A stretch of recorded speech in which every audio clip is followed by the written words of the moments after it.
예, 하나님의 말씀 우리 사무엘하 19장 8절 하반절부터 보시겠습니다. 그 구약성경은 동그라미표 해놓은 곳이 보통은 문단을 나눈다든지 절을 나누는 기준인데 그 구약성경을 이게 절로 나누는 것들이란지 하는 것들이 대부분 상업적인 의도 때문에 진행된 게 맞습니다. 인쇄하는 양반이 인쇄하기 편해가지고 뭐 절을 갖다 놓는다든지 이런 것 때문에, 그래서 어떻게 보게 되면 굳이 그 동그라미 표시가 있는데 8절과 9절 이렇게 나눠놨을까 그 의심이 좀 들어요. 그럼에도 불구하고 8절서부터의 이야기가 지금 다윗 왕의 황궁이라고 하는 그 설명하고 맞는 것 같아가지고 19장 8절 하반절부터 잡아놨습니다.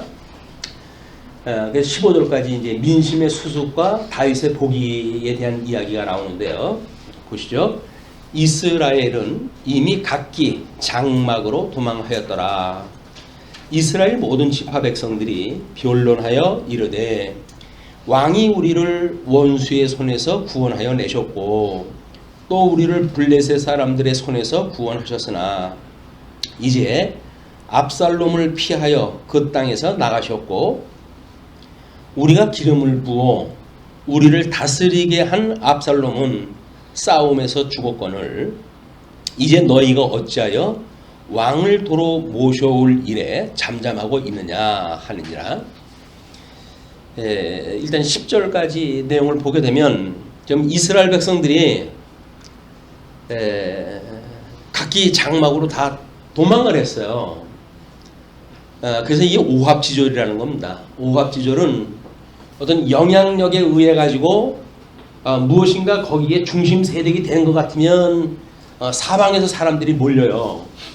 그러다가 아닌가 봐 하게 되면 다 흩어져버려요. 그러니까 사람이 모인다고 하는 것에 관심 가지면 안 된다. 이게 교회가 뭐 사람들이 몇천 명이 모인다 뭐 이런 것들은 바람 한번 불면 다 없어질 사람들이에요. 근데 끝까지 남으시는 양반들은 이렇게 하나님의 말씀이 여기 있사오니 우리가 어디로 가리까? 라고 해서 말씀 중심으로 모이는 게 중요한 겁니다. 그래서 우리 개신교의 예배는 강론 중심의 예배입니다.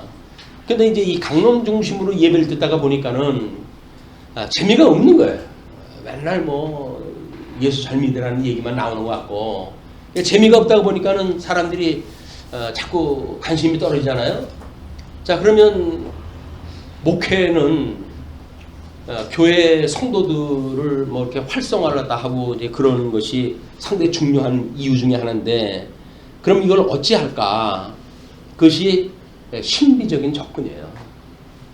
사람들에게 감동을 줘야 되겠다. 감동을 줘야 되겠다. 감동을 줘야 되니까 어떤 감동을 주면 될까요? 일단 뭔가 감정적인 그것이 동해야 그게 감동이라고 그렇게 이야기를 하잖아요. 그걸 줘야 되겠는데 이거를 무슨 방법으로 감동을 주지? 해가지고 연구를 갖다 하기 시작하는 사람들이 그 인본주의적인 접근 외에는 방법이 없습니다. 특히 현대처럼 하나님이 없다고 하는 철학 아래에 있는 세상이에요. 그러니까 하나님이 없는 세상에 성경을 가지고 없는 하나님을 우리가 공부를 하다가 보니까 하나님을 제대로 이렇게 배울 수 있는 방법이 없는 거예요. 감동이 오지도 않아요. 뭐 하나님이 계시다고 그러고 뭐 예수님이 오려고 임마누엘 주님이 돼가지고 함께 계셔요라고 이야기를 하는데 별로 아닌 것 같은데 저 사람들 뭐가 좋아가지고 저럴까? 이게 의심스러운 거예요. 저 사람들은 뭐가 이렇게 예수님을 믿고 좋아가지고 뭐 정말 새벽이면 새벽마다 나오고 주일날이면 주일날마다 이렇게 모이고 그럴까? 근데 그게 사실 공감이 가지는 않습니다. 그러니까는 그냥 의무적으로 가는 건데 주일 오전이나 잠깐 뭐 하나님한테 얼굴 보이고 하나님 전화 왔어요. 그리고 가고. 그리고 뭐 수요일날 바쁜데 뭐 수요일까지 해. 그래서 수요일날 쉬고 그러다 보니까는 주일날 하루밖에 안 모이잖아요. 낮 시간 하루밖에 안 모이잖아요. 다이어트도 다이어트지만 뭘 먹어야 이 체력이 만들어지는데 우리 말씀을 먹질 않아요.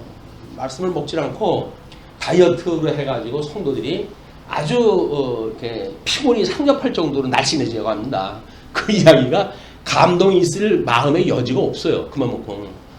이것이 아마 한국 교회의 아픔이기 때문에 나름대로 신비주의적인 방법을 통해 가지고 사람들이 조금 감동을 이끌어내질 않을까? 그럼 어떡하지? 오늘서부터 강대상에다가 우리 밴드 시설 갖다 하고 가장 기본적으로 원시적인 감동 주는 것이 북치기거든요. 북치기. 북의 그 단순한 리듬에 의해 가지고 그 일정한 박자에 의해 가지고 심장에 맞춰 가지고 이 북을 치기 시작을 하면 사람들이 자기 심장이 뛰는 줄 알아요. 그게 이 정도 북치는 소리가 자기 심장이 뛰는 걸로 착각을 하는 거야. 그래 놓고 이제 찬송에 불을 지른다고 그래. 불을 지른다고. 그걸 성령의 충만이라고 또 그렇게 이제 매도를 합니다. 그렇게 이야기를 하니까 아니 어떤 교회가 청년부들이 그걸로 하니까는 자꾸 몰리는 거예요. 아유 우리 교회 목사님 얼마나 고리타분한지 교회에서 뭐 이런 것도 안 돼요 저런 것도 안 해요 그러는데 어떤 교회 갔더니 청년부들이 그냥 나와가지고 그 성령에 취해가지고 뭐 한 눈물을 펄펄 흘리면서 찬송을 부르고 그러는데 우리 교회는 목사님 때문에 안 돼요. 그렇게 그 삭막해가지고 강론만 해가지고 무슨 성도들이 이 신앙생활 감동을 받습니까? 신비주의로 봐. 그래서 장로교회 대부분이 순복음교회로 빠져나갔다는 이야기는 역사적 팩트예요, 이게. 그러면 이제 그건 아니라고 그러면 그럼 뭘로 해야지? 그래서 한때 신비적인 어떤 그런 거를 좀 사람들의 심리를 잘 이용하다 해가지고 그래 좀 하면 좋겠다. 그래서 심리학적 방법으로 도입을 했다 했어요. 그래가지고 뭐 상담 뭐 위주로 해가지고 강론도 하고 뭐 이런 이야기를 하니까 처음에는 그 처음 듣던 이야기들이니까 그래가지고 심리학에 사람들이 매료가 됐어요. 그래서 뭐 이래 저래 뭐 이래가지고 인간 중심의 이야기로 이제 꽃을 피우다가 일반 학문이라고 하는 거는 제철 지나가면 끝나요. 그 뭘로 해요 그다음에? 그러면 할 수 없이 인문학적으로 사람들이 좀 어떤 문화적인 그런 그 소양이 있어야지. 그것도 성경만 가지고 하냐?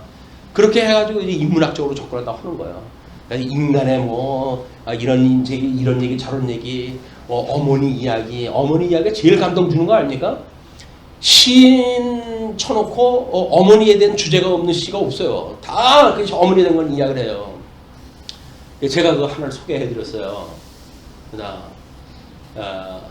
어머니가 한 달 아니 하루 아니 단 5분만이라도 휴가를 나오신다면 지금 하늘나라가 계신데 휴가를 나오신다면 나는 어머니 품에 안겨서 이제 눈을 맞추고 그러면서 어머니한테 그동안 나한테 억울했던 일들 그를 단 한 가지라도 우리 엄마한테 일러가지고 위로를 받겠다. 그런 걸 어떤 시인이 이제 썼어요. 이루고 싶어요 우리가 다. 그리고 안 그렇습니까? 옛날에는 우리가 뭐 했을 때 뭐 하다보다 넘어져도 엄마가 떼찌 해가지고 뭐 땅바닥도 때리고 엄마가 뭐 힘센 사람이 돼가지고 뭐 별걸 다 때렸잖아요. 우리 아들 위해 가지고. 근데 점점 이제 머리가 커지고 그러니까 누가 나를 위해서 편들어주는 사람이 없어요. 혼자 살아야 돼요. 얼마나 외롭습니까? 예수님을 믿는다는데 예수님은 안 계시고 그러니까는 힘든 거예요. 외로운 거예요. 외로우다 보니까는 그런 사람들한테 어머니를 소개해가지고 그렇게 하게 되면 사람들이 감동을 받잖아요. 어머니 이야기만 나면 눈물이 나요. 어머니 이야기만 나면 눈물이 나요. 주책 맞게 저도 그래요. 뭐 이렇게 뭐 연속극이나 뭐 이런 방송 프로를 갖다 보다가 어머니 이야기 뭐 이런 걸 이야기 나오면 나이가 많아서 그런지 눈물이 나요. 그게. 그런데 강대상에서 그런 걸로 해가지고 어떤 그런 우리들의 마음을 자극하다 해보십시오. 얼마나 감동이겠습니까? 우리 목사님 말씀을 쭉 해가지고 그냥 우리한테 감동을 줘가지고 살아계신 어머니한테 감동을 주신 분들이 뭐 돌아가신 어머니 휴가 올 때를 기다리겠습니까? 안 그래요. 그냥 그걸 듣는데 어떤 나하고 상관없는 이야기들 그런 건 우리가 아무 부담이 없으니까 그냥 그걸 듣고 감동을 느껴요. 나의 일이면 아유 당장 계신 분 모시고도 힘들어요. 사실은 우리 삶이 얼마나 바쁜데 거기다 뭘 어머니까지 모시고 그럽니까? 얼마나 힘든데. 그냥 사실은 감동은 어머니가 다 돌아가시고 내가 더 할 것이 없을 때 그때는 맘 놓고 우리는 후회를 갖다 할 수도 있고 그렇게 할 수가 있는 거예요. 왜? 더 이상 내가 뭐 할 게 없으니까. 그리고는 추억을 가지고 우리 어머니가 지금도 살아계시다고 한다면 이렇고 저렇고 저렇고 이야기를 해요. 그러면 살아계실 때 잘하지. 근데 사람들은 살아계실 때는 효도를 안 할까요? 그 이야기는 당장 내가 힘들다는 거예요. 내가 힘든 거예요. 돌아가신 어머니는 오신다고 하더라도 힘들 게 없어요. 아무리 자기가 상식적으로 봐도. 그러니까 무슨 얘기는 못하겠어요. 별 얘기 다 하지. 아주 장치상이 풍성합니다.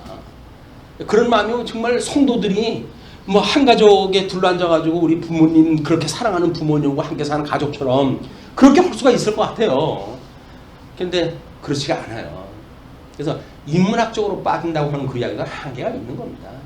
인간의 본성을 자극을 해가지고 하나님이 살아계심을 증거하는 것, 뭐 그러죠. 하나님이 바쁘셔가지고 어머니를 만드셨다. 왜? 어머니의 그 모성애가 하나님의 사랑, 버금가는 사랑으로 우리한테 소개가 되잖아요. 그러니까 우리는 그렇게 교육을 받으면서 살아가요. 나실제 괴로움 다 잊으시고 진자리 마른 자리 가라앉히시며 이렇게 이야기를 하니까 어렸을 때부터 이 어머니상은 아주 희생만 하시는 어머니, 나를 위해 가지고 그런 걸로 해가지고 우리는 성장을 다 해가거든요. 그렇기 때문에 사실은 우리들의 현실하고는 전혀 동떨어져 있는 어머니상을 가지고 있는지 몰라요. 아마 하나님에 대한 이야기도 마찬가지인 것 같습니다. 우리가 그냥 그래가지고 우리가 어려웠을 때 도와주시는 하나님, 나와 함께 하시는 하나님, 그래서 뭐 우리를 정말 마실 곳을 향해 가지고 그런 목양지로 우리 인도하시는 하나님, 그 하나님이 계시기 때문에 우리는 음부의 골짜기에 내가 거한다 할지라도 나는 해를 두려워하지 않아. 그 심리학적으로 보게 되면 그런 그 이야기예요. 그래가지고 우리 주님이 그런데도 불구하고 원수를 갖다 다 물리치셔가지고 나로 하여금 그 원수들 보는 앞에서 똑부러지게 상을 베풀어 주신다고 하는 그거를 시편 그 다윗은 노래를 갖다 했거든요. 다윗이 지금 이런 그 비극사는 완성이 다 됐다고 하는 것로부터 오는 교만이었어요. 그러니까는 이 남쪽 유다만의 왕으로 있다가 12지파 다 그걸 통일되는 왕국의 왕으로 이제 옹립된 거 아닙니까? 그 옹립돼가지고 뭐 이제 전쟁도 자기가 직접 나갈 필요도 없어요. 요압이 대신 다 하고 이미 주변 왕국 다 평정이 돼가지고 뭐 더 이상 뭐 이제 힘들 것도 없어요. 그러니까 전쟁 어떤 사람이 전쟁 하니까 헐 게 뭐가 있나? 그러니까 왕국가 아주 뒤짐짓기는 어슬렁어슬렁 다닌 거예요. 그러다가 밧세바를 봐요, 이 사람이. 하나님께서 우리를 시험하신다는 이야기는 뭐 큰 어떤 걸 가지고 시험하는 것도 아니에요. 그냥 안목의 정욕 하나 그냥 꽂히니까 그걸로 해가지고 이 비극이 시작된 거 아닙니까? 이 아들한테 모반을 당해 지금 보니까는 그 아들을 옹립하는 사람들이 왕으로 기름까지 부었어요. 백성이 여기서 이미 왕이 된 거예요. 그 아들을 지금 죽게 되어진 그런 상황을 목도하기까지 다윗의 그 인생사는 파란만장한 인생사예요. 우리는 음침한 골짜기를 지날지라도 해를 들어오지 않아 그 이야기는 그냥 너무나 그 방대한 이야기를 그냥 대적의 손에 우리 하나님께 잠시 맡겼다가 다시 회복을 시키기 위한 섭리야 라고 하는 걸로 보니까 과정사에 그렇게 힘든 과정이 아닌 것 같잖아요. 근데 이게 우리 현실로 오게 되면 얼마나 힘든 건지 모릅니다. 하나님께서 우리 그 하나님을 만나게 할 때까지 우리를 그런 음침한 골짜기로 인도하셨다고 하는 그 길은 정말 하늘이 꺼지는 것 같고 땅이 꺼지는 것 같고 정말 한 치 앞도 분별이 안 되는 그런 상태 아닙니까? 그런데 그걸 우리가 지난다는 일은 만만한 일이 아닙니다. 그걸 인정을 해야 돼요. 우리가 인정을 해야 돼요. 그냥 뭐 성경에 보니까는 얼마나 그걸 뭐 이렇게 아주 우리 다윗의 그 시를 보게 되면 시인 출신이니까 시를 갖다 너무 예쁘게 썼잖아요. 거기는 음침한 골짜기로 우리를 인도하실지라도 이야기를 하는데 그게 실감이 안 오는 거예요. 그냥 우리 하나님하고 함께 있으면 그 뭐가 걱정이야 뭐 이렇게 해가지고 이것이 성도들한테는 사실 퉁치는 믿음이 되는 겁니다. 퉁치는 믿음. 퉁치는 게 뭐예요? 예수님은 나 죄 모든 거 다 용서해 주셨어. 근데 무슨 죄 용서해 주는데? 그럼 몰라요 사실은.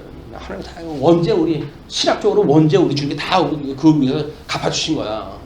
근데 그게 구체적으로 나의 악성이 뭐고 죄성이 뭐지? 라고 하는 것이 충분히 묵상이 되어져야 참 이런 나를 주님께서 용서하셨구나 라고 하는 실감이 오는데 근데 그런 구체로 들어가게 되면 골치 아파요. 그럼 내가 너무 부끄러워요. 그런 일을 굳이 생각을 왜 내가 굳이 그 생각을 해야 돼? 그러고 싶은 거예요. 그냥 퉁쳐요 그냥. 하나님이 내 모든 죄를 사해 주셨어. 그런데 그걸로 해가지고는 구체성이 떨어지는 걸로 해가지고 견인을 갖다 해가시는데 상당히 위험도가 높다. 다윗이 지금 이 처절한 그 상황으로 인해 가지고 바세바 사건으로 해가지고 뭐 시편 51편 같은 경우는 다윗이 그 사건 선지자에 의해 가지고 양 90마리가 있는 사람이 한 마리 있는 사람을 걸 뺏어가지고 손님을 접대했대요. 선지자가 이야기를 하니까 그런 죽일 놈이 있냐고. 그런 거 당장 그건 아주 죽여야 된다고. 근데 선지자가 뭐라 그래요? 그분이 당신인데요. 당신이라는 거. 당신이 그랬다는 거예요. 당신 수많은 처첩이 있는데 하나밖에 없는 당신의 부하의 아내를 갖다 취했으니 당신이 그 꼴 아닙니까? 이야기했다 했더니 그게 바로 먹힌 거예요. 그게 감동이 와가지고 그때서부터 눈물을 흘려가면서 자기를 회개하는 역사가 계속되어졌고 이 비극의 뭐 이런 찬양들이 발표가 되어진 겁니다. 그래서 시편 51편 내가 어머니 모태 속에 잉태되어졌고 죄악 가운데 내가 출생을 했습니다. 나의 이 죄를 용서해 주십시오라고 하는 처절한 회개의 그런 그 시가 나온 거거든요. 근데 우리는 그게 전부 목가풍적으로 보여요. 다윗의 시를 보게 되면 목가풍적인 거예요, 전부. 짐승이 넘나드는 그런 그 세계 속에서 그 정도 아픔이 없게 하겠어? 라고 해가지고 하되, 목자가 다 지켜가고 있잖아? 라고 이야기를 하니까, 그게 너무 쉽게 보이는 거예요. 너무 쉽다가 보니까는 현실적으로 우리 아픔이 됐을 적에는 감당하기가 어려워요, 이게. 구체성 있는 우리 회개가 필요하다. 뭘 잘못했냐 필요하다.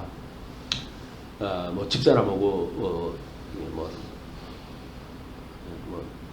다툼이 있게 되면 보통 남자들이 힘들어요.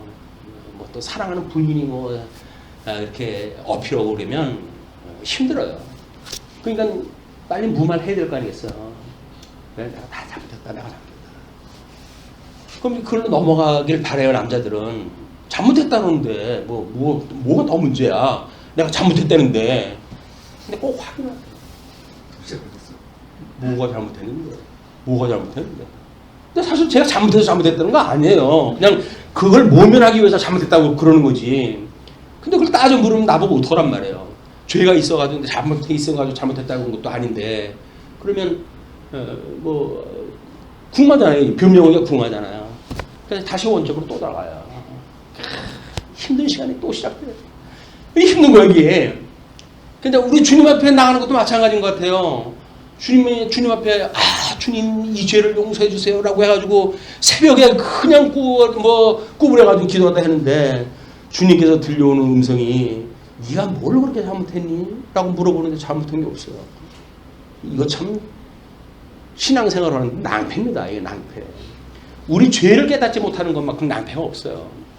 지금 다윗이 이제 어떻게 전쟁이 돼가지고 그것도 어떤 인연에 얽매여 있는 자기 압살롬을 죽이지 않고 일이 해결됐으면 좋겠는데 압살롬아 해가지고 장군들이 승전고를 갖다가 보고를 못할 정도의 그런 그 분위기를 만들어간 거 아닙니까?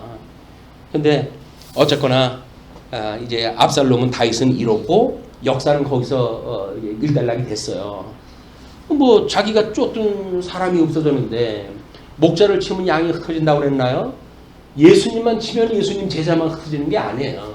나쁜 목자도 목자 치게 되면 그 나쁜 목자를 따르는 양도 다 흩어지는 겁니다. 이게 우리가 어떤 그런 그 인심이 뭐 모방한다든가 이런 거 문제는 나름대로 말씀의 운동력이 없게 되어지면 그럴 수밖에 없는 거예요. 이게 말씀의 운동력이 사람들로 하여금 마음을 하나로 묶고 하나님의 뜻을 우리가 바라보게 하는 거지. 인간적인 방법으로 해가지고 심리학을 쓰고 인문학적인 뭐 시랍을 끌어다가 뭐 설명하다 하고 그런다고 해서 감동은 받죠. 그때는 큰 눈물 흘리고 감동도 해요. 근데 그거는 돌아서면 사실 다 소용없는 겁니다.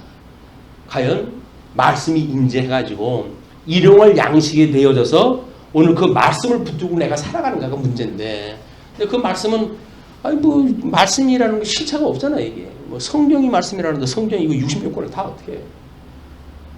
그러니까 한 구절 가지고 이거 큐티를 갖다 하게 되면 어떨까? 아침에 뭐 한 30분 그걸 가지고 그냥 기도하면서 뭐 그걸로 내가 어떻게 하면 될까라고 하는 걸 잡아가지고는 뭐 하루 종일 그 성경 구절 갖다 붙들고 사는데 세상 만사가 어떻게 그거 하나 가지고 해결이 되나요? 안 되는 거예요. 또 그것도. 그러니까 그 일을 방해하는 일이 또 만들어지게 되어지고 우리 일용할 양식이 과연 뭘까? 십자가의 도입니다. 십자가의 도. 예수 그리스도로 말미암아 모든 문제가 해결되어지는 거 아닙니까? 우리가 일체의 비결을 배웠다고 사도 바울은 그러는데 과연 이것이 생명력 있는 하나님의 말씀으로 이해하는가라고 하는 문제는 중요하다. 다윗이 지금 고교 주보에 빨간 문단으로 해가지고 세 문단을 써놨어요. 한쪽 가로 1번, 한쪽 가로 2번, 한쪽 가로 3번에 대한 주제거든요. 근데 이걸 제가 엔드라이브 위에 있는 걸 끌어가지고 쓰는 바람에 이게 하나씩 밀렸어요. 밑에 게. 그래가지고 검정글씨 위에 올라가지고 무슨 글씨인지 안 보이시죠? 근데 지난 주소부터 보셨다고 한다면 기억이 나실 테지만 지난주에 그냥 또 이렇게 그냥 우리가 강의했다고 한다면 더군다나 뭔지 모르실 거예요. 그러나 이제 우리가 전체적인 주제로 봤을 때 사무엘이라고 하는 그 이야기, 룻기로부터 지금 사무엘 상하의 그 이야기를 선민국과 창건이라고 하는 큰 주제로 잡아놨잖아요. 역사 이야기가 아니에요. 단순한 역사 이야기가 아니라 이스라엘 언약 자손, 그 언약 자손을 하나님께서 그 나라를 어떻게 세워가는가에 대한 이야기이기 때문에 이것은 예수 그리스도의 우리 통시적으로 봤을 때 예수 그리스도의 공생의 사건을 지금 예표적으로 보여준 사건이다. 우리가 구약성을 그렇게 이제 본다고 이야기를 했어요. 그러므로 우리 룻기로부터 사무엘 상하까지는 선민국과 창건에 대한 이 이야기이기 때문에 예수 그리스도에 대한 조직에 대한 이야기, 나라를 세울 때 필요한. 그래서 첫 번째의 한쪽 가로 1번이 선민국가의 창건이기 때문에 그리스도의 왕직에 대한 이야기라고 이야기했어요. 왕직. 그 왕직이라는 이야기는 메시아를 통해 가지고 선민국과 창건을 갖다 해가기 위한 조직을 어떻게 해가는가 문제 아닙니까? 교회가 설립이 되어지게 되면 교회 조직이 필요해요. 그 조직이 목사, 장로, 집사를 통해 가지고 교회 직원이라 한다. 라고는 교회 헌법에 의해 가지고 직원이 만들어지는 거거든요. 그 직원이 있어야 교회가 이제 운영이 될 거 아니겠어요. 그러니까 그것이 이제 우리가 은사를 실현하는 그런 그 이야기도 한데, 이는 이스라엘 국가가 세워지려고 한다면 창건이라고 하는 그 사건에 의해서 그리스도의 삼직에 대한 이것을 어떻게 지금 현실에서 실현해 가는가에 대한 이야기고, 그 다음에 왕가의 신에 대한 문제는 그리스도의 신분에 대한 예표적인 이야기입니다. 그럼 예수님이 하나님의 그런 그 나라를 세운데도 불구하고 왕가의 시련을 통해 가지고 말할 수 없는 그 실패담이 계속되어지잖아요. 다윗은 이걸로 해가지고 정말 없었으면 좋았을 뻔한 그런 그 아픈 경험이 있어지는데, 이거는 왕가의 시련이라고 하는 것이 예수 그리스도의 비하의 신분을 보여주는 장면이기 때문에 신분에 대한 이야기이기 때문에 이런 일이 있게 되어지고, 끝내 이제 우리가 9절에서 8절에서 이미 왕이 일어나가지고 성문에 앉았잖아요. 성문에 앉았다는 이야기는 이미 통치권이 행사가 되어졌다는 거예요. 그 이야기는 높아지신 일이 시작이 되어진 겁니다. 이게 승기의 신분이 시작이 되어진 거예요. 그렇기 때문에 그렇게 왕가가 이루어지게 되면 한쪽으로 3번이 선민국가의 보호인데 이것이 하나님의 나라에 대한 견인을 어떻게 해가시는가의 문제입니다. 하나님과 왜 보호를 갖다 하시는가. 우리는 예수 그리스도의 지상 사역만 가지고 마치 그냥 복음서의 내용만 가지면 예수를 다 믿는 것 같은데 그렇진 않아요. 그거는 시작이 불가한 겁니다. 재림 예수를 만난 거는 시작에 불과한 거예요. 성령이 오셔가지고 성령의 감동을 받고 초림 예수님에 대한 그런 그 증거를 우리가 이해를 하고 그리고 우리 사도행전에서 시작되어지는 모든 주님의 몸된 교회를 우리 찬송도 불렀지만 온전케 하옵시고 그러니까 예수님이 지상사에서 약속한 것이 내가 이걸 다 이뤘어. 그러나 이걸 폐하러 온 건 아니야. 내가 완전케 하러 왔어. 완전케 한 걸 가지고 주님의 몸된 교회를 해서 온전케 이루어 가신 거 아니에요. 예수님이 성령이 오신 뒤에 우리의 신앙생활은 여전히 우리 메시아가 우리를 어떻게 온전케 하시는가에 대한 공부예요. 그것이 성도들의 견인의 작업이란 말이에요. 시험에 들기도 하고 뭐 아픔에 견디기도 하는데 그래도 우리 주님이 우리를 붙들고 계셔 라고 하는 것이 확인되어지는 거거든요. 예수님만 만나면 되는 문제가 아니에요. 예수님의 몸된 교회를 이루어가지고 이루어진 것이 우리가 믿어졌을 때 비로소 우리는 재림 예수를 소망할 수가 있게 되어지는 겁니다. 이 땅에 잘 먹고 잘 살 수가 있는데 재림 예수가 뭐 필요 있어요. 그냥 잘 먹고 잘 살면 되지. 우리 베드로처럼 여기가 좋사오니 여기다 초막새 짓고 여기서 그냥 살죠. 아유 좋죠. 뭐 그리스도도 있겠다. 그리스도 왕국에 내가 살면 세 명이서 딴 생각했을 때 몰라요. 너는 우의정 맡아라. 난 자의정 맡을게. 뭐 그렇게 해가지고들 한 자리 헐거 안에 세 명만 딱 불러가지고 왔으니까. 근데 하나님의 이 몸된 교회는 우리가 구원받은 성도들을 끊임없이 우리를 훈련시켜 가시면서 주님이 우리와 함께 한다고 하는 것을 믿게 하시는 역사를 해가시는 일이 재림 예수를 소망하는 성도들의 삶이 되어지는 겁니다. 우리 초림 예수를 유대인들이 앙망했던 것처럼 우리는 재림 예수님을 앙망을 해야 되는 거예요. 주 예수여 오시옵소서. 아니 그분이 하나님 나라를 완성했다 해가지고 우리 데리러 온다 그러는데 주님 잠깐요. 저 지금 할 일이 있거든요. 이거 마저 하면 갈게요. 이게 통하는 겁니까? 아닌 거예요. 근데 우리는 여전히 이 땅의 것 때문에 이 관심이 있는 거지 주님 나라가 완성되어지고 뭐 이런 건 별로 관심이 없어요. 주님 나라가 완성되어진다는 것이 지상교회를 통해 가지고 성도들의 성장을 통해 가지고 그것이 보여주는 사건인데 주님의 몸된 교회가 그냥 형식적으로만 돌아간다고 한다면 하나님 나라가 형식적인 나라는 아니잖아요. 그렇기 때문에 우리가 이런 내공이 있는 신앙생활이 아니라 그냥 나약하기 짝이 없는 이런 그 신앙생활을 하고 있는 게 아닌가. 조금만 바람이 불게 되면 그것이 뭐 철학의 바람이 됐든 뭐 문화의 방향이 됐든 바람이 됐든 그러니까 한국교회가 휘청거리는 겁니다. 한국교회가 휘청거리는 거는 결국은 이 공력이 약해서 그런 거예요. 공력이. 그는 우리 뭐 바울이 이야기했던 것처럼 성도들의 공력으로 인해 가지고 결국 하나님의 판단을 받게 되어지는데 공력이 약하면 넘어질 수밖에 없는 거예요. 그거는 넘어진다는 건 뭐예요? 뭐 우리 독수리만 날지 못하는 그 새끼를 갖다 버리는 거 아닙니다. 어떤 짐승들도 구실 못할 것 같으면 그냥 버려요. 왜 그럴까요? 생존할 수 있는 새끼들을 갖다 건설했다 해야 그놈을 가지고 자선 본창이 되어지는데 빌빌하는 건 안 되는 거예요. 이게. 그냥 맹수들도 이미 이건 사냥거리가 안 되겠다 싶으면 버려요. 그걸 사람들 또 뭐 불쌍하다고 해가지고 이제 그 뭐 수용소에다 데려다가 뭐 우유를 먹여가면서 이제 기르고 뭐 이렇게 나중에 다시 방사한다 이렇게 이야기를 하는데 자연의 원리는 그렇지가 않습니다. 하나님을 믿는 성도들도 마찬가지예요. 뭐 어린 사람들에게 비유 맞춘다고 해가지고 뭐 복음을 단단한 양식을 갖다가 평생 먹이질 않으니까 평생 예수님 믿으면 구원받아요. 예수님 믿으면 도움받아요. 문제 있으면 예수님 믿으세요. 아니 문제 없는 인생이 어디가 있어요. 예수 믿으면 해결이 되나요? 안 되잖아요. 그랬더니 사람들이 그러는 거예요. 아니 예수 믿으면 구원 준다고 해서 왜 안 주냐고. 10원도 안 해. 구원 준다고 그래서 구원 준다고 그래서 왜 구원 안 주냐고. 고소를 할 판이에요. 이제 고소를. 무슨 얘기인지 들으신 거예요? 아재 개그가. 구원받으라고 그랬잖아요. 구원받으라고. 예수 믿고 구원받으라고. 이 교회 왔더니 구원 그냥 아무것도 안 주니까 왜 구원 준다고 안 주냐고. 할머니들이 그런다는 거 아니에요. 그런 분들한테 복음을 갖다가 언제까지나 우리가 젖만 먹이고 살아갈 수가 있겠어요.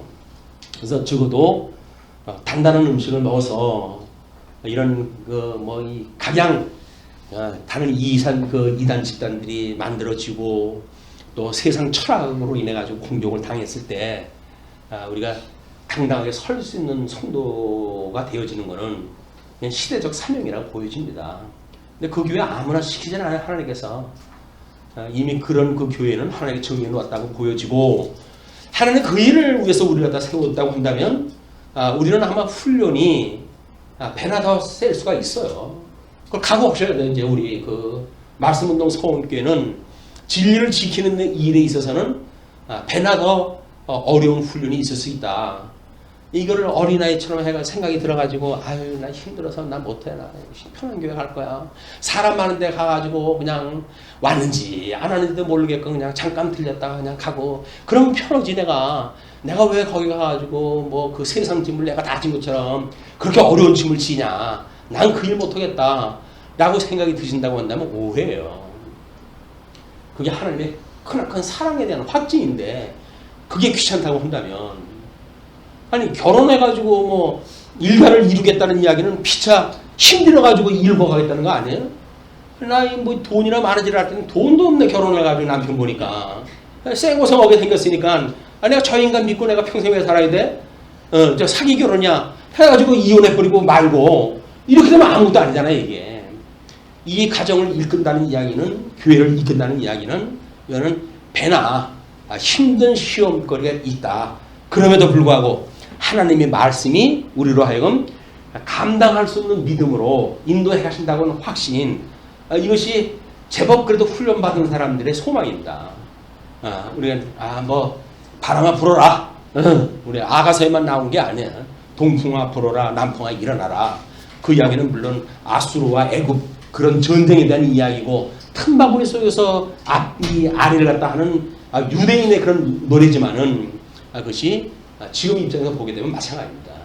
비일비재 세력, 여기서 가진 뭐 짐승권자들의 이런 공격 이런 게 비일비재하지만 남풍아 일어나라 북풍아 불어라 뭐 이렇게 우리 주님의 길이라고 한다면 승리의 길로 간다고 하는 믿음을 가지고 이제 다윗 왕국을 어떻게 하나님께 견인을 하시는지 이걸 이해를 해봤으면 좋겠어요. 자 그런데 11절로 이제 이렇게 계속됩니다. 다윗 왕이 사독과 아비아들 두 제사장에게 소식을 전하여 이르되 너희는 유다 장로들에게 말하여 이르기를 왕의 말씀이 온 이스라엘이 왕을 왕궁으로 도로 모셔오자 하는 말이 왕께 들렸거늘 너희는 어찌하여 왕을 궁으로 모시는 일에 나중이 되느냐. 자 이렇게 사람이 이미 다른 사람들이 다 요청을 해요 이제. 그러니까 왕도 이미 다른 백성 다 흩어지고 왕이 올라서야 돼요. 근데도 불구하고 그 왕을 옹리하고 있는 사람들은 온 이스라엘의 왕을 왕으로 돌아 모셔오자 하는 말이 왕께 들렸거늘 너희는 어찌하여 왕을 궁으로 모시는 일에 나중이 되느냐. 이게 우리가 말해요. 어떤 이해 집단의 그 근처에 있게 되면 이해 집단에 대한 거를 옹호하고 싶어요. 그래서 새로운 변화 같은 거 중요하지 않아요. 다윗하고 지금 함께 있는데 거기서 제법 뭐 행세하며 사는데 다윗 왕을 다시 예루살렘으로 가게 되면 내 품을 떠나는 것 같잖아요 이게. 그렇기 때문에 망설이게 됩니다 이게. 이해가 우리 개인적인 이해관계가 얼마나 공익을 해치는지에 대한 이런 그 문제예요. 이런 문제는 우리가 신령한 의미로 봤을 때 과연 내가 주님의 몸된 교회의 그 어떤 신앙생활을 하면서 이런 유사한 예는 없을까? 라고 하는 것이 우리 죄성을 읽어내는 그 키워드거든요. 근데 이게 없으면 그럼 그냥 또 지나가는 거예요 이게. 아무런 뭐 그랬대 그냥 뭐 그때 그 사람은 그랬지 그 사람들의 이야기는 내 이야기는 아니잖아. 나하고 상관없는 이야기로 돼버린단 말이에요. 너희는 내 형제요 내 골육이거늘 너희는 어찌하여 왕을 도로 모셔오는 일에 나중이 되리와 하셨다 하고 너희는 또 아마사에게 이르기를 너는 내 골육이 아니냐 내가 요압을 이어서 항상 내 앞에서 지휘관이 되지 아니하면 하나님이 내게 벌 위에 벌을 내리시기를 바라노라 하셨다 하라 하여 군대장관 다시 옹립을 했다 하고 그 뭐 흐트러졌던 어떤 그런 그 자기 주변 인물들을 독려하는 이런 그 사건이 지금 있게 되어지는 겁니다.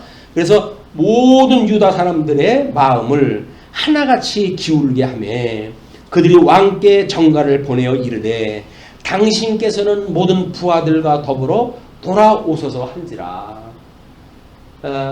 호랑이 쫓아내고 여우가 왕 노릇하고 있다가 왕이 이제 이런 전가를 갖다 보내니까 이거 큰일 났구나. 이때 때를 놓치게 되면 이거 크게 패가 망신하겠다 이런 생각이 들었던 거예요. 그래가지고 돌아오소서 이제 한지라. 15절 왕이 돌아와 요단의 이름에 유다 족속이 왕을 맞아 요단을 건너가게 하려고 길갈로 오니라. 그래서 이제 영접단을 준비를 갖다 해가지고 이제 다윗을 영접하게 되어진 거야. 이거는 유다의 그 지파라고 한다면 자기들하고 생사고락을 같이 했던 다윗 아닙니까? 그럼 다른 백성들이 돌아가고 그리고 압살롬이 죽었고 그럼 왕을 갖다가 지인들이 빨리 사실 보내가지고 모셔와야 되는데 다윗이 어째 너희들 입 다물고 있냐? 라고 이야기했다 할 때까지 있었다는 이야기는 믿을 사람이 없어요. 사람 믿을 거 아닙니다. 사람은 믿을 수가 없는 거예요. 이게 사람은 그 사랑의 대상이지 성도는 사랑의 대상이지 의지의 대상이 되면 안 되는 겁니다. 근데 우리 인심이 안 그래요. 자꾸 사람을 의지하고 싶어요. 기대고 싶고 내가 못하는 걸 저분이 하면 좀 쉬울 텐데 이렇게 이야기하는데 성도의 관계는 사랑의 관계지 신뢰의 대상 이거 되질 않는다. 이걸 우리 분명히 해야 돼요. 분명히. 하다못해 가족 문제도 마찬가지예요. 가족 관계의 이야기에서도 우리는 사랑의 대상일 뿐이에요.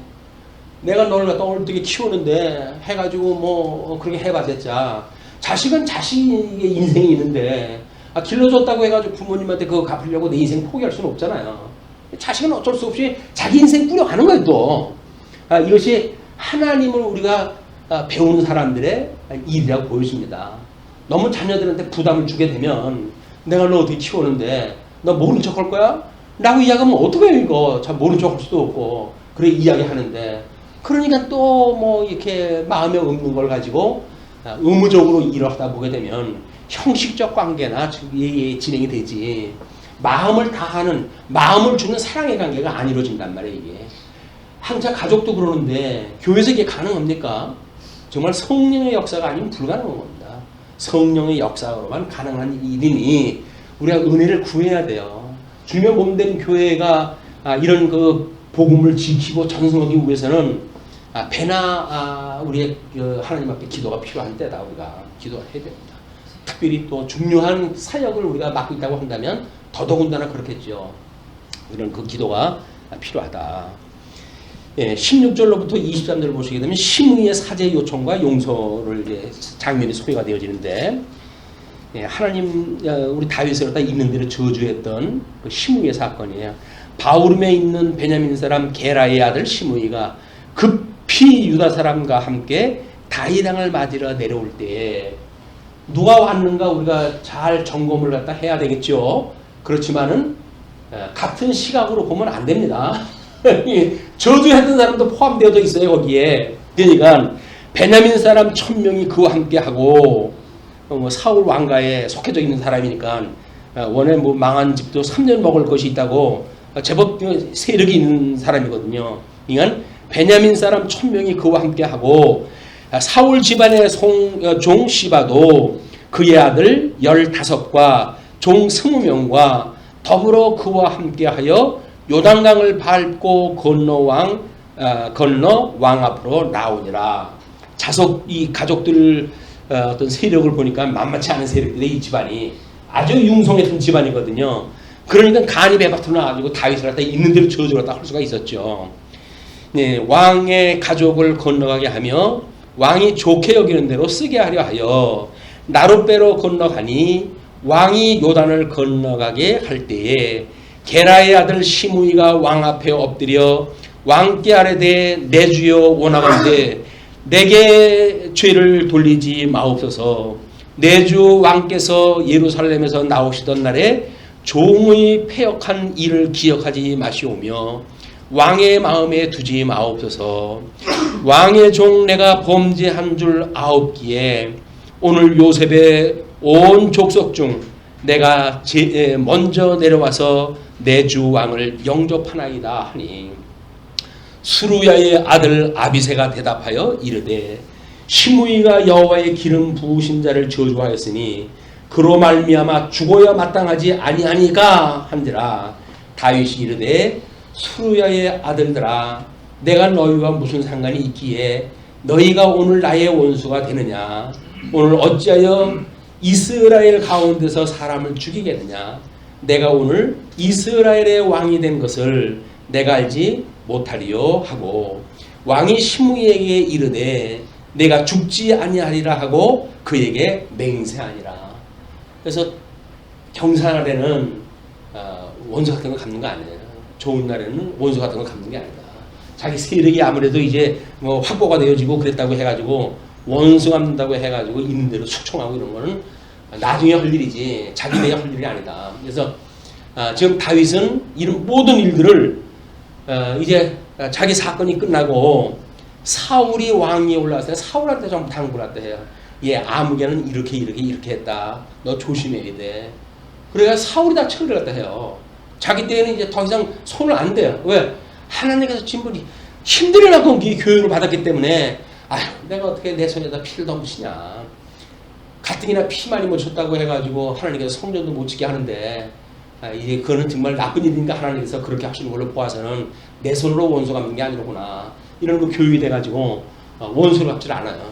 특히 이 좋은 날 내가 어떻게 원수를 갖다 갚겠느냐. 이렇게 해가지고 그 시므이한테 그렇게 이야기를 하는 겁니다. 예, 내가 죽지 아니하리라 하고 그에게 맹세하니라. 24절로 30절 무비보셋의 영접과 다윗의 처사가 소개가 되어져요. 사울의 손자 무비보셋이 내려와 왕을 맞으니 그는 왕이 떠난 날부터 평안히 돌아오는 날까지 그의 발을 맵시내지 아니하며 그의 수염을 깎지 아니하며 옷을 빨지 아니하였더라. 충정심이 보이잖아요. 내 주께서 피난길로 올라는데 내가 어떻게 좋은 궁궐에 있다고 해가지고 호사라도 하겠느냐. 비록 압살롬한테는 당신의 종으로 내가 있을 거라고 이야기를 했지만 이미 다윗에게 약조를 받은 게 있어가지고 지금 거짓으로 한 거 아닙니까? 그렇기 때문에 다윗의 그 어려웠던 기간 동안 아무런 치장을 또 하지 않는 겁니다. 이것이 우리가 슬픈 일이 있을 때에는 우리가 화장을 안 하는 장례 문화라든지 이런 거하고도 같이 이제 맞물려 있는 겁니다. 이것이 우리가 슬픈 날이 됐을 때 우리 이웃이 힘들 때 우리가 우는 자와 함께 우는 것이 사랑이라고 그러는데 우는 자 옆에서 박수치고 내가 너 그럴 줄 알았다. 우리 뭐 잘 아는 이야기 그런 거 있잖아요. 연병떡에서 내가 알아봤다. 종 두들기는 이야기. 예? 실수한 거 가지고 원수 갚듯이 그렇게 하면은 어른이 아니죠. 이런 거 다윗이 지금 보여주는 본의 신앙생활을 본. 자 그러면서 25절 예루살렘에서 와서 왕을 맞을 때에 왕이 그에게 물어 이르되 무비보셋이여 내가 어찌하여 나와 함께 가지 아니하였더냐 하니 대답하되 내 주 왕이여 왕의 종인 나는 다리를 절므로 내 나귀의 안장을 치워 그 위에 타고 왕께 함께 가려 하였더니 내 종이 나를 속이고 이거는 지금 사울과의 그 다리 저는 그 다윗이 복을 갖다 받고 있는 사람이었어요. 종인 나를 내 주 왕께 모함하였나이다. 내 주 왕께서는 하나님의 사자와 같으시니 왕의 처음대로 하옵소서. 그때는 다리를 절어가지고 내 맘대로 할 수 있는 여건이 안 돼요. 근데 내가 그렇게 사기를 당했으니 이제는 뭐 비록 그 내 종의 죄지만 내 죄의 종으로 이렇게 사정이 이루어졌지만 내 주께서 나를 심판하신 대로 심판을 달게 맡겠습니다. 이렇게 이야기를 해요. 마찬가지예요. 내가 그러지 않았는데 내가 정말 나도 억울하다. 이렇게 이야기할 것도 아닌 거예요. 하나님 앞에 우리 하나님을 믿고 주님을 믿는다고 한다면 억울해. 난 내가 잘못한 거 없어. 라고 이야기할 것이 아니라 주의 뜻대로 하옵소서. 주님 이제는 뭐 내가 잘했다고 못했다고 변명될 것도 없습니다. 주님께서 알아서 해주세요 라고 맡기는 일이야말로 이것도 또 우리 신앙의 그런 덕목이에요. 자, 그러면서 내 아버지의 온 집이 내 주 왕 앞에서는 다만 죽을 사람이 되지 아니하였나이까.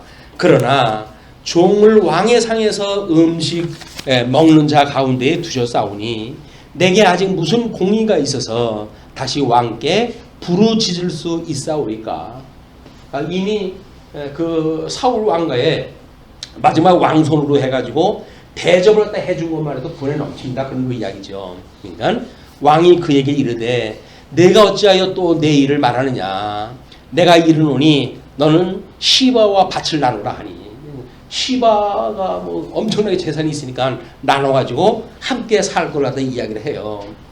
30절 무비보셋이 왕께 아뢰되 내 주 왕께서 평안히 왕궁에 돌아오시게 되었으니 그러 그 전부를 차지하게 하옵소서 하니라. 참, 우리가 성경에서 인물의 그 좋은 이야기를 조심하자고 그러지만 이 무비보셋의 그 은혜를 깨달았던 그런 그 자세가 뭔가 상을 준다고 했을 적에도 그걸 원치 않습니다. 이미 우리 주님께서 돌아오셨으니까 저는 그곳으로 족합니다. 그냥 더 이상 저한테 뭐를 준다고 생각하지 마십시오. 왜냐면 나눠준다고 그러면 그 원수가 되어지고 그럴 테니까 시바에서 나누기를 거절하는 이런 덕목을 보여요. 이것이 우리가 신앙생활을 해가면서 깨달을 수 있는 덕성에 대한 문제입니다. 우리가 어떻게 덕성에 대한 우리 열매를 맺게 되어질 건가에 대한. 자, 그러면서 31절로 39절 바르실레와 작별을 나누는 다윗이 소개가 되어져요. 길르앗 사람 바르실레가 왕이 요단을 건너가게 하려고 로글림에서 내려와 함께 요단에 이르니 바르실레는 매우 늙어 나이가 80세라. 그는 큰 부자이므로 왕이 마하나임에 머물 때에 그가 왕을 공개하였더라. 왕이 바르실레에게 이르되 너는 나와 함께 건너가자. 이스라엘에서 내가 너를 공개하리라. 대접받은 걸 이제 갚겠다고 이제 요단 동쪽에 있었던 사람인데 거기서 많은 재산을 가지고 피어났던 다윗을 공개했던 사람이거든요. 그걸 갚겠다고 이제 이야기를 하니까 34절에 바르실레가 왕께 아뢰되 내 생명이 날이 얼마나 있사옵기에 어찌 왕과 함께 예루살렘으로 올라가리까. 저는 살먹고 다 했고 우리 주님께서 어려웠을 때 제가 할 바를 다 했다고 믿어집니다. 이제 그런 고백하네요. 예수님이 고난 당했을 때 우리가 고난을 함께 했다고 한다면 그렇다고 한다면 이제 주님 오신 날까지 살아가는데 삶은 얼마나 살지도 모르는 사람이요. 70이고 강건하고 80이라고 그러는데 그동안 우리가 많은 거 가지고 누리고 살았으면 그거 가지고 주님 오시는 날까지 내가 가가지고 거기서 살아야 될 이유가 뭡니까? 그걸로 족합니다. 주님과 함께 고난받았던 걸 가지고 저는 충분합니다. 라고 하는 우리 이 견인의 입장, 견인의 섭리에 대한 우리들의 자세가 아닌가 이렇게 생각이 듭니다. 내 나이가 이제 80세라 어떻게 좋고 흉한 것을 분간할 수 있사오며 음식의 맛을 알 수 있사오리까. 이 종이 어떻게 다시 노래하는 남자나 여인의 소리를 알아들을 수 있사오리까. 어찌하여 종이 내 주 왕께 아직도 누를 끼치리까.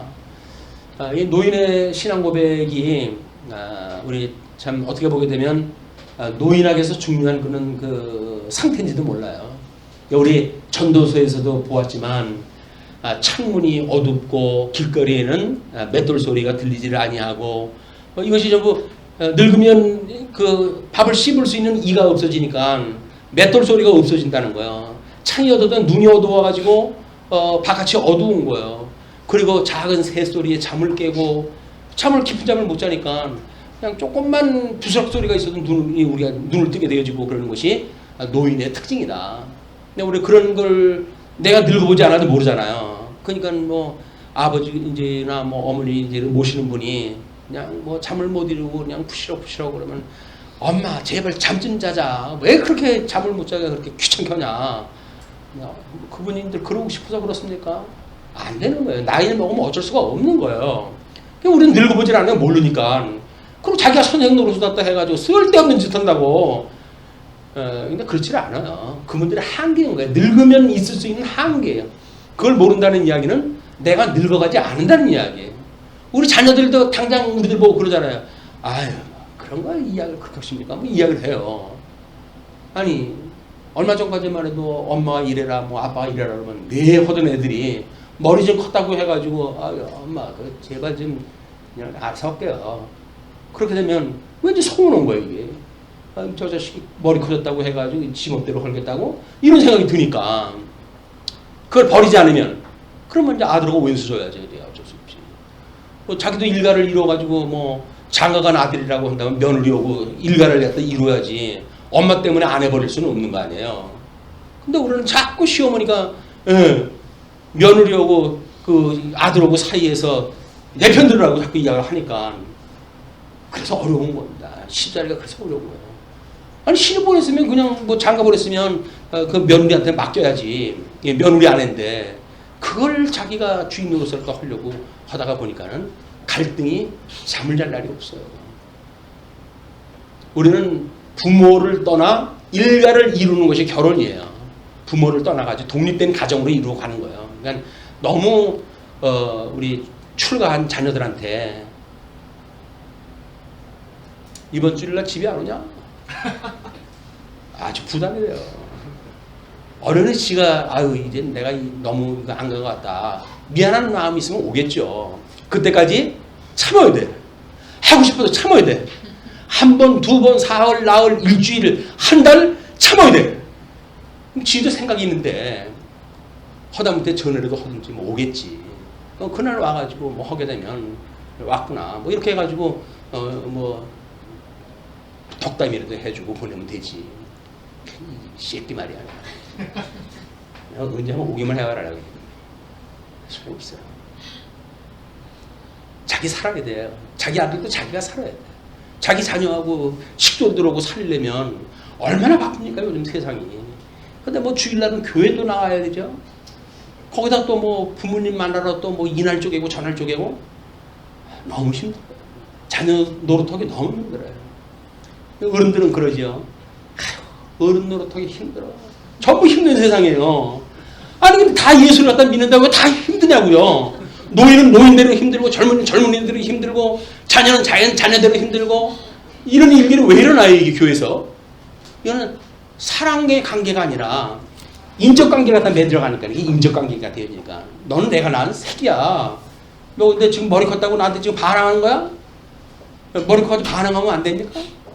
근데 우리는 그걸로 그냥 너 한번 나한테 한번 죽어봐 너 라고 빌려요. 아니 자기가 낳았다고 꼭 죽일 만큼 교육을 시켜야 됩니까?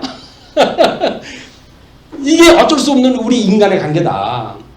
이거는 예수님을 믿고 우리가 믿는 예수 그리스도와 함께 더불어 성도가 만들어졌다고 한다면 그 성도는 잘하고 못하는 조건 때문에 만나는 거 아니에요. 예수님 때문에 한 식구가 되어졌고 그리고 교회의 이론이 되어졌고 그러니까 진리를 위해서 살아가는 거예요. 사랑이라는 건 뭐예요? 진리와 함께 기뻐하는 거라니까요. 이 말씀 가지고 위로가 되어지고 이 말씀 가지고 소망이 되어지니까 그냥 좋은 거예요. 이 말씀 때문에. 인간관계가 좋아가지고 사람이 너무 좋아가지고 다 부질없는 이야기입니다. 그거에 우리 쏘으면 안 돼요. 인정이라든지 인간관계에 쏘으면 안 됩니다. 이 혈육관계라고 하는 이야기는 어쩔 수 없이 육체의 소욕이지 성령의 소욕이 아니에요. 근데 우리는 혈육관계에 가난한 성령으로 인한 지체관계를 뛰어넘는 관계를 맺고 싶어 하니까 어려움이 온 거다. 성도는 사실은 교중에 있는 사람이 우리의 친척이에요. 예수님도 그랬잖아요. 말씀 증거하다가 당신은 어머니하고 누이가 왔을 때다 이야기했더니 누가 내 어머니며 내 누이냐? 여기 있는 사람들이 내 어머니요 내 모친이라고 이야기하잖아요. 예수님 말씀 듣는 순간 예수님하고 함께 있는 순간 그 예수님과 지체관계를 맺는 관계 그것이 우리가 친척이고 일가지 혈육적으로 날 태어났다고 해서 일가가 아니라니까요. 자꾸 쏘가요. 인간관계에 이 세속적인 거 쏙는 거예요. 그렇다고 해서 예수 믿는데 그럼 모른 척 한단 말이냐? 이렇게 얘기하다 하죠. 모른 척 하는 거예요. 사랑하라 그랬지 누가 모른 척 하라 그랬어요? 우리는 인간적인 거를 또 이야기하다 보게 되면 그래 매몰차게 어떻게 인간관계에 그럴 수 있어요? 라고 이야기를 하는데 사랑이 결코 인간관계의 그거를 뛰어넘지 못하는 게 아니에요. 사랑을 뛰어넘습니다. 초월되어진 개념이에요. 초월되어진 사랑을 한다고 그러면서 내재적인 인간관계의 사랑을 못한다는 이야기는 사실은 거짓말이에요. 이런 것이 우리들의 전부 어떤 한계가 있는 죄성, 우리의 소견 이런 걸로 해석이 되어져야 하나님 앞에 잘못을 구하고 회개하고 그리고 새로운 또 소망을 갖고 주님 앞에 기도하는 신앙생활이 지속되어지는데 그러지 못하는 데 아픔이 있다. 너무 퉁치는 거예요. 신앙생활을 퉁쳐요. 예수님 때문에 구원받았어. 퉁쳐요. 그렇기 때문에 난 예정됐어. 퉁쳐요. 예정된 사람이 그렇습니까? 예수를 믿는 사람이 그렇습니까? 아닌 거예요. 그러면 이것이 말씀을 통해 가지고 그런 거 아닌데 너 구원받지 않았는가 본데 이렇게 이야기를 하게 되면 정신이 번쩍 들어야 되는 거 아닙니까? 근데 책만 받으면 저거 또 오늘 김새했네 또 이렇게 돼버리는 거예요. 근데 말씀은 분명히 교훈과 책망과 바르게 한가 의로 교육에 유익하다 그러는데 말씀은 또 책망이 안 해요. 또 목사도 책망할 생각을 안 해요. 왜? 말세의 징조가 귀에 듣기 좋은 소리만 하게끔 되어져 있는 겁니다. 귀에 좋은 소리를 갖다 하게 되니까 뭐 책망이나 하고 죄에 대한 이야기하고 그러면 김새했네 뭐 이렇게 생각이 드는 거죠.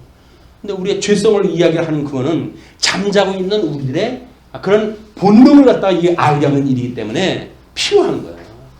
그래서 우리 믿음의 선배들은 도덕법이 필요하다는 겁니다. 일찍이 아담을 지었을 때에 뭐 의가 됐든 나라가 됐든 이미 그걸 줬다는 이야기는 뭐예요? 그게 구체적인 법체제가 있는 거 아닙니까?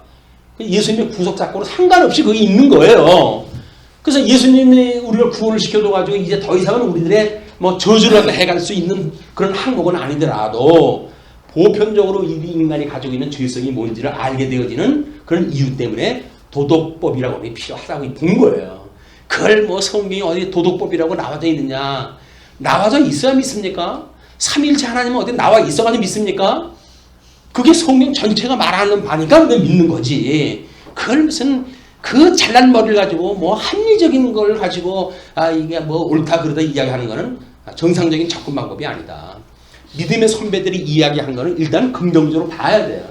그리고 만약에 그것이 성경에 위배가 되어진다고 한다면 성경적 근거에 의해서 자꾸 확인할 때 해봐야 돼요.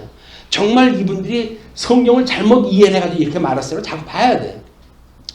믿음의 선배들이 하도 무식해가지고 툭 하면 하나님의 비밀이라고 이야기했다. 근데 우리는 아니다. 이제 다 까발려가지고 하나님 다 알겠는데 비밀이 어딨냐. 우리는 다 합리적으로 설명할 수 있다. 하나님에 대하여 합리적으로 설명할 수 있다는 게 교만이에요. 뭘 가지고 하나님을 합리적으로 설명을 합니까? 하나님의 비밀이라고 했던 그 이야기는 매우 겸손한 답이라고 보여져요. 그게 왜 겸손한 거야? 자기 이성으로 안 믿어지니까 오직 믿음으로밖에는 해결할 방법이 없으니까 나는 믿음을 줘가지고 믿게 되어지는데 저 사람은 믿음을 줘가지고 안 줘가지고 못 믿어요. 그 사람은 어떻게 설득을 해요? 믿음으로 설득이 돼야 되는 문제인데 나는 믿음으로 설득이 됐어요. 근데 다른 사람은 믿음으로 설득이 안 된대요. 못 믿겠다는 거예요. 그걸 나보고 어떡하라고요? 안 되는 거예요. 그거는 가르쳐야 되는 문제가 아니라니까요. 성령께서 감동을 줘가지고 깨닫게 하셔야 되는 거예요. 깨닫게 하는 게 뭐예요? 마음에 할례를 받게 하는 건데 귀에 할례를 받게 하는 건데 그래야 복음이 들리고 마음이 우리가 할례를 받아서 복음을 품고 살아가게 되어지는 거 아닙니까? 근데 그걸 무슨 합리적으로 설명이 되어지면 내가 믿을게. 그 이야기를 믿지 않는 사람들이 하는 이야기입니다. 믿는 사람들은 그렇게 이야기 안 해요. 주님께서 은혜를 주시게 되면 언젠가는 깨닫게 하시겠죠. 모르는 일이 있다고 한다면 모르는 일은 유보하다 하는 거예요. 주님께서 아직 믿음을 주시지 않아서 이런 거 아주 기이한 일인데 이걸 내가 믿을 수 없군요. 라고 이야기를 해야지. 무슨 강론자가 몰라가지고 지 무식하니까 저러지. 라고 이야기를 하게 되면 그건 철학 박사한테 배워야 되는 거예요. 합리적으로 배우려면 철학 박사한테 배워야지. 목사한테 그걸 왜 배웁니까? 목사한테. 목사는 몰라요. 성령께서 감동을 줘서 깨달은 것밖에 몰라요. 그러니까 이건 무식하다고 해도 할 수가 없지 어떻게 해요. 하나님께서 이렇게 말씀을 하셨습니다. 이렇게 이야기를 하면 그걸 가지고 우리가 양식을 삼는 거지. 그걸 어떻게든지 뭐 대중에 유식해져 있는 이 대중들을 내가 설득을 해야 되겠다. 그러니까 미국에 가가지고 서너 개씩 박사학위를 가져와야 되는 거예요. 대한민국의 큰 교회를 갖다가 모시려고 한다면, 성도들을 갖다가 모시려고 한다면 박사학위가 있어야 돼요. 그래서 박사학위 없으면 무식해 보이는 걸, 말씀에 능력이 없는 걸, 그게 뭐가 되겠어요? 신학교에 뭐 교수라도 좀 하거나 그렇게 해야 뭐 좀 신뢰가 되지. 저 사람 모든 사람인데 라고 이야기하는데 모든 사람이 어때요? 목수 아들이었던 예수님은 어때요? 목수 아들이어가지고 예수님 역할 못했나요? 꼭 사도 바울처럼 뭐 한람 문안이 그 우리 히브리 문안이 그걸 다 통속을 갖다 해가지고 알아야 사도 역할을 다 하는 겁니까? 무식한 뱃사람 출신 베드로는 복음 전하면 안 되나요? 사람 편견이라니까요. 이게 타락되어져 있는 인간의 편견이다. 정말 하나님의 말씀에 우리가 정진하고 그것에만 의지하는 것, 이것이 필요한 덕목이라고 보여집니다. 자, 이제 끝으로 40절로 43절 왕에 대한 유다와 이스라엘의 다툼이 소개가 되어져요. 왕이 길갈로 건너오고 김함도 함께 건너오니 온 유다 백성과 이스라엘 백성의 절반이나 왕과 함께 건너니라. 온 이스라엘 사람이 왕께 나와 왕께 아뢰되 우리 형제 유다 사람들이 어찌 왕을 도둑하여 왕과 왕의 집안과 왕을 따르는 모든 사람을 인도하여 요단을 건너가게 하였나이까 하며, 도망갔던 사람들이에요.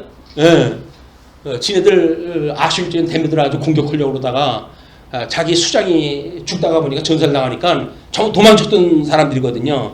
근데 왕께 나가지고 온 이스라엘 사람들이 왕께 하는데 우리 형제 유다 사람들이 어찌하여 도둑하여 왕과 왕의 집안과 왕을 따르는 모든 사람을 인도하여 요단을 건너가게 하였나이까 하며, 모든 유다 사람이 이스라엘 사람에게 대답하되 왕은 우리의 종친인 까닭이라. 죽어도 종친이야 이게. 너희가 어찌 이 일에 대하여 분내느냐? 우리가 왕의 것을 조금이라도 얻어먹었느냐? 왕께서 우리에게 선물로 주신 것이 있느냐? 이스라엘 사람이 유다 사람에게 대답하여 이르되 우리는 왕에 대하여 10몫을 가졌으니 다윗에게 대하여 너희보다 더욱 관계가 있거늘. 숫자로 대매들죠. 너희가 어찌 우리를 멸시하여 우리 왕을 모셔오는 일에 먼저 우리와 의논하지 아니하였느냐 하나. 유다 사람의 말이 이스라엘 사람의 말보다 더 강경하였더라. 강경했다고 하면 어떤 조건이 껴 있을까요? 너희들은 압살롬한테다 기름 부어가지고 왕 만들었잖아. 무슨 열집하면 뭐래? 이래가지고 뭐가 명분이 있는 이야기를 했을 거예요. 승했다고 한 걸로 봐가지고는. 그래서 명분이 없는 싸움은 이건 지는 겁니다. 이게 다윗이 왕이 됐으니까 다른 열지파에 대해서 홀대나 되면 어떻게 할까라고 하는 염려 때문에 그러는 것 같은데 그렇지 않아요. 이 유다 지파하고 나머지 열지파는 이미 유다의 범죄 사건으로부터 뿌리 깊은 그 악연입니다 이게. 그래가지고 끝내 그렇게 다윗 때도 7년 반을 갖다 유다 지파만 왕으로 섬겼다가 통일 왕국이 되어졌다가 또 압살롬 사건이 있으니까 또 갈라졌다가 지금 이제 이렇게 가지고 뭐 꽤나 충성하는 것 같죠? 어느 짝 가면 이 본색이 드러날까요? 여로보암 르호보암 사건으로 인해서 나라가 찢어져요. 이건 하나님께서 이미 그런 섭리라도 해 가시는 거예요. DNA를 그렇게 줘가지고 그렇게 섭리라도 해 가시는 거예요. 인간의 힘으로 이게 합쳐지고 그러는 게 아닙니다. 그러니까 어떻게 이 DNA를 예수를 이 구주로 믿는 것과 아는 것이 하나 되어진 성도로서의 삶을 사는가가 관건이지, 혈육의 관계, 조건, 여건 이건 아무런 소용이 없어요. 우리 주 예수 그리스도 한 분만으로 우리가 한 지체가 되어졌다고 하는 이 감격이 100가지나 되는 육체적인 모든 조건을 뛰어넘는 이런 관계가 되어져서 그리스도 안에서 성도의 아름다운 관계가 유지되어지는 아름다운 교회를 소망해 봅니다. 기도하시죠.